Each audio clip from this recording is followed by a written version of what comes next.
नमस्कार, मैं हूं राजेश श्रीवास्तव और आप देख रहे हैं हमारा ज्योतिष चैनल जन्म कुंडली रहस्य। आज मैं आपसे चर्चा करने जा रहा हूं मंगली योग के बारे में। बड़ी भ्रांतियां हैं लोगों में मंगली योग को लेकर, मंगली व्यक्ति को लेकर, विवाह को लेकर। भ्रांतियां भी हैं, डर भी है, आतंक भी है कहीं कहीं। कुछ बातें ठीक है, लेकिन कुछ बातें बहुत बढ़ा चढ़ाकर भी की जाती हैं। तो मैं आज कोशिश करूंगा कि आपको मंगली होने के बारे में बताऊं, मंगली योग कैसे बनता है इस बारे में बताऊं, उसके क्या क्या उपाय हैं। हमेशा ही मंगली योग खराब नहीं होता, ये भी आपको बताऊं। और अगर आपकी कुंडली में कोई ऐसा खराब योग बन भी रहा है तो उसके उपाय भी हैं, मैं आपको वो भी बताऊं। और मंगली भंग होने का भी योग होता है। आप मंगली हैं लेकिन उसका भंग भी है, मैं इसके बारे में भी आपको बताने जा रहा हूं। इसलिए इस पूरे वीडियो को बड़े ध्यान से देखिएगा, अंत तक देखिएगा। और हमेशा की तरह इसे लाइक करिए, शेयर करिए, अपने कमेंट करिए। और ज्योतिष में जो भी आपके मित्र दिलचस्पी रखते हैं उनको शेयर तो ज़रूर करिए और इस चैनल को देखते रहिए। सबसे पहले चर्चा करते हैं कि मंगली होता कौन है। बल्कि मैं कहता हूँ इससे पहले भी मैं चर्चा ये करता हूँ कि आखिर मंगल क्या है। मैंने अपने जो पूर्व के वीडियोज़ डाले हैं तमाम राशियों पर, उसमें मैंने आपको बताया था कि हमारे ज्योतिष शास्त्र में मंगल को सेनापति कहा गया है। अब सेनापति कौन होगा? जो तमाम सेनाओं का अधिपति है, जो सर्वाधिक बली है। तो शक्ति, ऊर्जा, इन दोनों का नाम है मंगल। जब आपके पास अत्यधिक शक्ति होती है और अत्यधिक ऊर्जा होती है तो आप मंगल ग्रह होते हैं। ऐसा व्यक्ति कुछ कभी भी खाली बैठा दिखाई नहीं देगा, हमेशा कुछ ना कुछ करता दिखेगा। ऐसे व्यक्ति को आप रेलवे प्लेटफॉर्म पर देखेंगे तो आप देखेंगे वो खड़ा नहीं है, वो फोन मोबाइल में लगा के निरंतर चल रहा है और बात कर रहा है। वो बैठकर बात नहीं करेगा, वो चलते चलते बात करेगा। वो कहीं कार्यालय परिसर में खड़ा है, कहीं सड़क पे खड़ा है, तब भी वो घूमना फिरना पसंद करेगा, क्योंकि उसकी एनर्जी है जो उसको चलाती है। तो ये बहुत अधिक एनर्जी, बहुत अधिक शक्ति और ऊर्जा का मालिक होता है। तो जब इसका जीवन साथी होगा तो वो जीवन साथी भी लगभग उसी ऊर्जा को मैच करने वाला होना चाहिए। अगर वो उस ऊर्जा को मैच नहीं करेगा तो कहीं ना कहीं उनमें आपस में तकरार हो जाती है। और चूंकि ग्रह एक दूसरे को प्रभावित करते हैं, हम कुंडलियों को बताते हैं जिनके साथ हम जुड़े हैं, जिस परिवार के साथ हम जुड़े हैं, उनके भाग्य और उनके ग्रह, ये सब हमें आपस में प्रभावित करते हैं। तो उस स्थिति में आपके स्वास्थ्य को भी हानि हो सकती है। इसीलिए इसे मंगल दोष कहा गया है।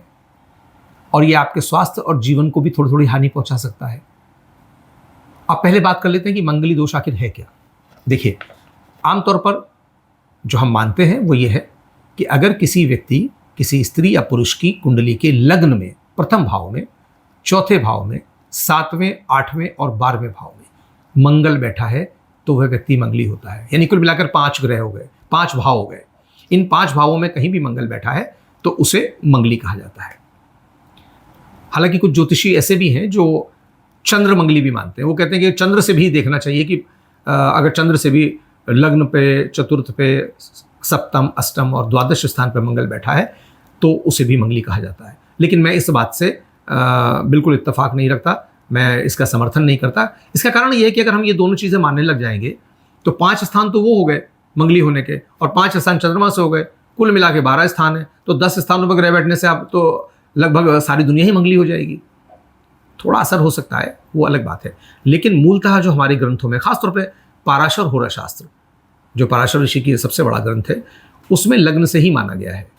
उनका कहना है, उन्होंने तो इसको नाम पतिहंता और स्त्रीहंता योग दिया है, लेकिन इस नाम को सुन के घबराइए मत। उन्होंने लिखा कि अगर आपकी कुंडली में लग्न चौथे भाव में, 7वें, 8वें और 12वें भाव में कहीं मंगल बैठा है और उस पर कोई भी शुभ दृष्टि नहीं आ रही है, तब ये पतिहंता या स्त्रीहंता योग होता है, जिसको हम आज मंगली योग कहते हैं। तो केवल मंगल से मंगली हो जाने से ही आप दुष्परिणाम का शिकार नहीं हो जाते। अगर मंगल कोई योग बना रहा है, मंगल के साथ कुछ और अच्छी स्थितियां हैं, कुछ और अच्छी युतियां और दृष्टियां हैं, तो ये दोष भंग भी होता है। मैं आगे भी चर्चा करूंगा आपसे। तो ये मंगल का दोष भंग भी हो जाता है। लेकिन भ्रांतियां ऐसी हैं कि नहीं साहब, अगर वो बैठा है तो बस मंगली हो गए तो बस कुछ हो ही नहीं सकता। हाँ, इतना ज़रूर है कि जब मंगली योग होता है और जिस भी भाव में बैठने से वो मंगली योग बन रहा है तो वो उस भाव को प्रभावित करता है, उस भाव से संबंधित जो फल हैं उनको प्रभावित करता है। आपके विवाह में विलंब तो अवश्य ही करा देता है। अमूमन जो मंगली लोग होते हैं, मैंने देखा है कि वो कई बार 27-28 वर्ष की आयु पार कर जाते हैं। आज के दौर में तो हालांकि ये बहुत बड़ी आयु भी नहीं है, लेकिन प्राय इतना वो पार कर जाते हैं। लेकिन केवल मंगली होने मात्र से बहुत ज़्यादा घबराने की आवश्यकता नहीं है। आवश्यकता ये है कि मैंने जैसे कहा, ये शक्ति है, ऊर्जा है, तो शक्ति संतुलन होना चाहिए। इसीलिए कहा जाता है कि मंगली स्त्री या पुरुष है तो उसका विवाह मंगली स्त्री या पुरुष से करो, ताकि ये शक्ति संतुलन, ये ऊर्जा का संतुलन बना रहे, दोनों का स्वास्थ्य बना रहे, दोनों की आयु बनी रहे। इसका एक उपाय और मैं भी कहता हूँ, अपनी ओर से कहता हूँ, और मैंने बहुत सारे अपने मित्रों को सजेस्ट किया और वो बहुत सही भी है और काम करता है, कि अगर एक मंगली व्यक्ति है, उसको मंगली जीवन साथी नहीं मिल रहा है, तो आप किसी ऐसे मेष या वृश्चिक राशि के व्यक्ति को ढूंढ सकते हैं, क्योंकि उनका स्वामी भी मंगल होता है, जिनका मंगल स्ट्रांग हो। अगर मेष और वृश्चिक राशि का व्यक्ति है जिसका स्वामी स्वतः मंगल है और वो काफ़ी मजबूत मंगल है अगर उसका, तो आप ऐसे व्यक्ति से भी विवाह कर सकते हैं, किसी मंगली व्यक्ति का। तो इस प्रकार से ये मांगलिक योग हो गया। अब ज़रूरी नहीं है कि ये जो मंगल योग जो मैं जिसकी आपसे चर्चा कर रहा हूँ, ये हमेशा आपके लिए उतना ही नुकसानदायक हो जितना कि प्राय समाज में माना जाता है। स्थान मैंने आपको बता दिए कि इन स्थानों पर आप बैठेगा तो वो आपके मांगलिक योग बनाएगा, लेकिन इन मांगलिक योगों का तोड़ है, उससे दोष भंग होता है। वो तो महर्षि पाराशर ने भी अपने योग में कह दिया, अपनी पुस्तक में बोल दिया कि अगर कोई शुभ योग ना हो, मतलब कोई भी शुभ योग अगर उस पर बन रहा है, कुछ हो रहा है, तो फिर ये योग या तो समाप्त हो जाएगा या बहुत कम हो जाएगा। समाप्त तो नहीं होता, लेकिन उसका असर बहुत कम हो जाता है। अब ऐसी 5-7 स्थितियाँ हो सकती हैं, वो मैं आपको बता देता हूँ। देखिए, यदि आपका मंगल अपनी ही राशि में यानी स्वराशि में बैठा है या उच्च के राशि में बैठा है, मंगल मकर में उच्च का होता है, मेष में स्वराशि का होता है, अगर इन दोनों में आपका मंगल बैठा है तो आपका मांगलिक योग एकदम कम हो जाता है, उसका असर बहुत कम हो जाता है। आपकी कुंडली में अगर मंगल योग कारक है, कोई बहुत शानदार योग बना रहा है, उस स्थिति में भी आपका मांगलिक दोष एकदम कम हो जाता है।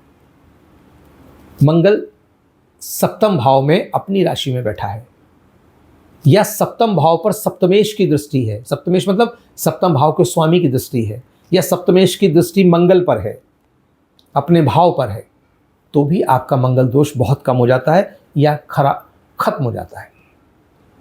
एक बात और, मंगल चूंकि बड़ा स्ट्रॉन्ग है, बड़ा मजबूत है, इसलिए आपको मांगलिक दोष बनाता है और परेशान करता है। लेकिन अगर यही मंगल सूर्य के प्रभाव में आकर अस्त हो जाएगा तो उसका बल एकदम कम हो जाएगा। तो अगर आप मंगली हैं और मंगल आपका अस्त है, सूर्य के प्रभाव में आने के कारण से अस्त है, तो भी मांगलिक दोष बहुत ही कम हो जाएगा, उसका प्रभाव लगभग नष्ट हो जाएगा। तो ये 5-7 अच्छी स्थितियां हैं। अगर इसके अलावा एक और बात, हमारे ज्योतिष शास्त्र में गुरु यानी बृहस्पति को बहुत मान दिया गया है, उनकी दृष्टि को गंगा जल कहा गया है, कि गुरु की दृष्टि किसी भी भाव पर, किसी भी ग्रह पर पड़ती है तो वहाँ गंगा जल पड़ जाता है, पुण्य आ जाता है। तो अगर आपके सप्तम भाव पर, आपके प्रथम भाव पर, आपके मंगल के ऊपर आपके गुरु की दृष्टि आ रही है और गुरु किसी अच्छी स्थिति में बैठा है, तो ये मंगल का दोष स्वतः बहुत कम आ जाता है। यही महर्षि पाराशर बोल रहे हैं कि अगर शुभ दृष्टि नहीं पड़ रही है तब ये ज़्यादा असरकारक होता है, अन्यथा इसका असर बहुत कम हो जाता है। तो कुल मिलाकर ये समझिए कि आपके अंदर अगर आप मंगली हैं, बहुत अधिक ऊर्जा है, बहुत अधिक शक्ति है और आप टिकते नहीं हैं कहीं, बहुत काम करते हैं, हर वक्त कुछ ना कुछ काम करते हैं, तो आपको उसी अनुपात में अपना जीवन साथी चाहिए। इसीलिए ज़रूरत होती है या तो आप किसी मांगलिक से विवाह करें या मेष वृश्चिक राशि के उस मंगल वाले व्यक्ति से करें जिसका मंगल बड़ी अच्छी स्थिति में हो, मजबूत हो, तो भी यही प्रभाव होगा। और कुछ इस विवाह कराने वाले जो पंडित लोग होते हैं वो कुछ इसके उपाय भी कराते हैं, भगवान विष्णु से विवाह करा देते हैं इसके अमंगल को रोकने के लिए, और कुछ विशेष प्रकार की पूजा करा देते हैं, आप वो पूजा भी करा सकते हैं।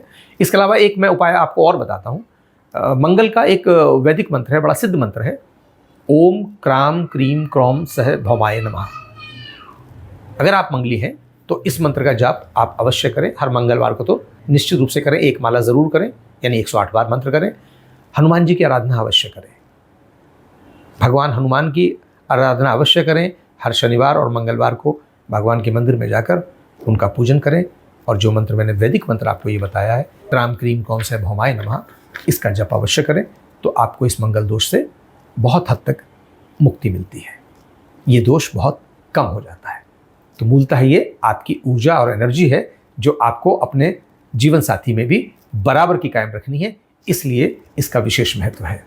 हाँ, अगर ये मंगल अपने मांगलिक योग बना रहा है, साथ में बहुत सारे ऐसे ग्रह आ गए जो षष्ठेश हैं, अष्टमेश का स्वामी है, मारक ग्रह हैं, वो भी साथ आ जाएं, तब ये बहुत खतरनाक भी हो सकता है। उन स्थितियों में ये खतरनाक बन सकता है, तब भी आपके पास उपाय ये ईश्वरीय कृपा के और ईश्वरीय पूजा के ही उपाय हैं जो मैंने बताए, उनका पूजन आप अवश्य करते रहें। तो आज के अंक में बस इतना ही। आपको ये वीडियो कैसा लगा, इसके बारे में अपनी राय मुझे लिखकर मेरे ईमेल आईडी में या जो नीचे व्हाट्सएप नंबर दिया उस पर ज़रूर बताएं। यूट्यूब पर तो ज़रूर कमेंट करिए ही करिए। और अगले अंक में फिर मिलते हैं किसी एक नए विषय के साथ। बहुत बहुत धन्यवाद। नमस्कार। जय हिंद।